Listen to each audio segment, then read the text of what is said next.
sounded good. It sounded appropriate at the time. It still does, you know. It's not so much, it's a bar term, you know, but really what it means to me is things get stressed out or things don't seem to be able to be worked out in an easy manner. You just calm down. It's 5 o'clock somewhere. Just take a break. It's all right, you know, and it'll get worked out eventually. And that's basically what I think it is. But for us, it's 5 o'clock. We got to get out. It's the first song that Eric wrote words to, which made us decide that he was the guy to sing. Because we tried out for like 40 different singers and couldn't find the guy. And eventually, I didn't think it was going to happen. I thought there's just no integrity in rock and roll anymore. There's no singers out there. You know, it's easy to fake it with drums and guitar and bass, you know, but singing comes from here, and you have to really have some heart, you know, basically as far as rock goes. Anyway, so Eric wrote Tears and Hangers On, and that was the first song he was writing. The main thing that I had to do with it was the fact that the Snake Pit Studios was at my house and we were writing together at my place. Otherwise, we all had like equal input. So the reason it was called Slash the Snake Pit was for legal reasons. And the next time we do a record, it'll just be Snake Pit. No, it wasn't anything like that at the time. Initially, I had my first multi-track studio at home. I was a kid in a candy store, you know, all these knobs and everything. And I was just writing the way that I've always written. And then Matt got involved, and then Gilby brought some songs down, and we wrote a song together, and you know, it just sort of like, it materialized into a band. As soon as Mike Inez came, we realized we had a band. So we went into what you would consider a professional commercial recording studio and just whipped these songs out. And then we met Eric.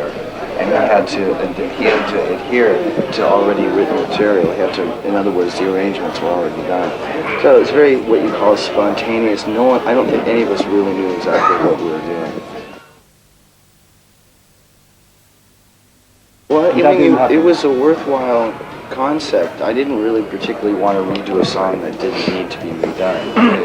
But because Axl was into it, you know, he liked the movie and so on, I said, okay, yeah, cool, let's get together and do this. Maybe we'll get the wheels turning for the next Guns record. But you know, I found once I got in the studio, it was just me and Duff, and really nothing had changed between Axl and I. And I didn't really think the track was all that significant. You know, I mean, it sounds okay. I don't listen to it myself, but I mean, it goes by. But it wasn't the catalyst for what I thought.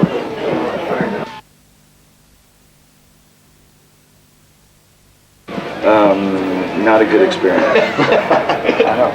know. I'm sure Bob's an okay guy, but the chemistry wasn't there.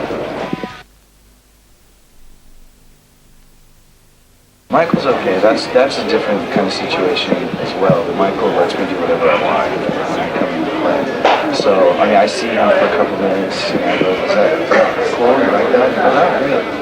You know, and I've done some shows with him, and he's very much as real on stage as he seems on TV. I mean, he's a really dynamic performer. It's pretty cool to be standing next to him and feel this energy.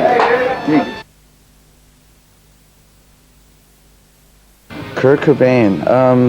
I liked Kurt Cobain for what he was about musically. I don't think that I would have any place in his music, though. You know, that Nirvana started a whole trend, or part of the trend of don't worry about the instruments, just.